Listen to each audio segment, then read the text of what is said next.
లక్షలు పెంచి వెంటనే జీవో ఇవ్వడం, వెంటనే నిధులు కూడా సమకూర్చడం జరిగింది. అదేవిధంగా ప్రధానంగా రాష్ట్రంలో కూడా ఈ ప్రధానంగా బంజారాలు, ప్రధానంగా గిరిజనుల అభ్యున్నతి కోసం కూడా అనేక పథకాలు తీసుకోవడం. కేంద్రంలో అయితే గత 10 సంవత్సరాల్లో విశేష మార్పు వచ్చింది. గిరిజన ప్రాంతాల మీద ప్రత్యేకమైన దృష్టి తీసుకురావడం జరిగింది. పీఎం జన్మన్ కానీ లేదా ధత్రి ఆబా యోజన పేరుతో ఆ ప్రాంతాల్లో ఇళ్ల నిర్మాణం కానీ, ఉచిత విద్యుత్తులు కానీ, గ్యాస్ సిలిండర్లు కానీ, రహదారులు కానీ, స్కూళ్ళు కానీ, ఏకలవ్య మోడల్ స్కూళ్ళ పేరుతో కేవలం ఈ గిరిజనులు చదువుకోవడం కోసం 728 స్కూళ్ళు అంటే 35 కోట్ల నుంచి 40 కోట్ల దాకా ఖర్చు పెట్టి ప్రభుత్వమే చదివించే ప్రయత్నం కానీ, లేకపోతే మీరు స్థూలంగా చూస్తే 2013-14 మోడీ గారు రావడానికి ఒక సంవత్సరం ముందు ఈ development action plan for tribal welfare గిరిజనుల అభివృద్ధి కోసం కేటాయించిన నిధులు 23,000 కోట్లు ఉంటే ఈ ఆర్థిక సంవత్సరంలో అది కాస్త 1,39,000కు పోయింది. అంటే దీన్ని బట్టి గిరిజన సంక్షేమం కోసం, అభివృద్ధి కోసం ఎటువంటి ప్రయత్నాలు ఇవాళ రాష్ట్రంలో కానీ కేంద్ర ప్రభుత్వం జరుగుతున్న విషయాన్ని ఇంకా వెనుకబాటుతనం ఉంది. ఆ వెనుకబాటుతనాన్ని దూరం చేయాల్సిన దిశగా ప్రభుత్వం చేస్తూనే ఉంది. కానీ ఆ సమాజంలో కూడా అవగాహన కల్పించాలా. ప్రధానంగా యువత ఇవాళ మత్తు పదార్థాలకి వాటికి బానిసలు అవుతున్న నేపథ్యంలో జీవితాన్ని నిర్వీర్యం చేసుకుంటున్న క్రమంలో ఆనాటి సంత సేవాలాల్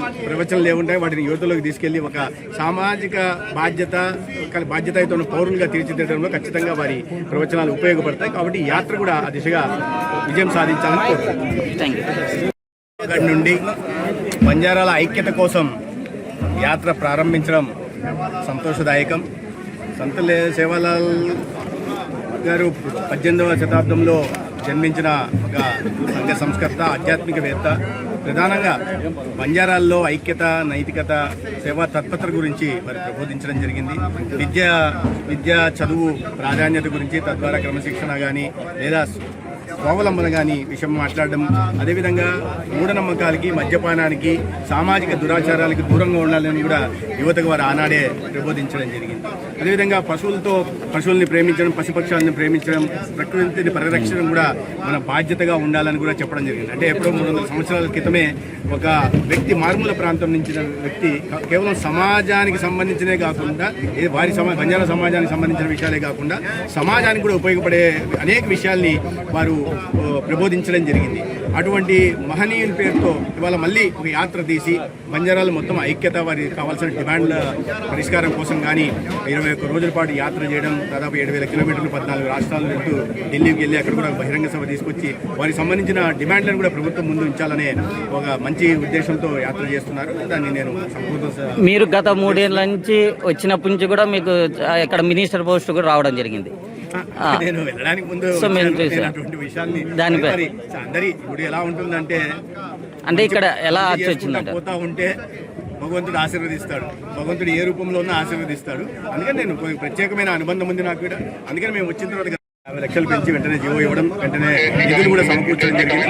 అదేవిధంగా ప్రధానంగా రాష్ట్రంలో కూడా ఈ ప్రధానంగా బంజారాలు, ప్రధానంగా గిరిజనుల అభ్యున్నతి కోసం కూడా అనేక పథకాలు తీసుకోవడం.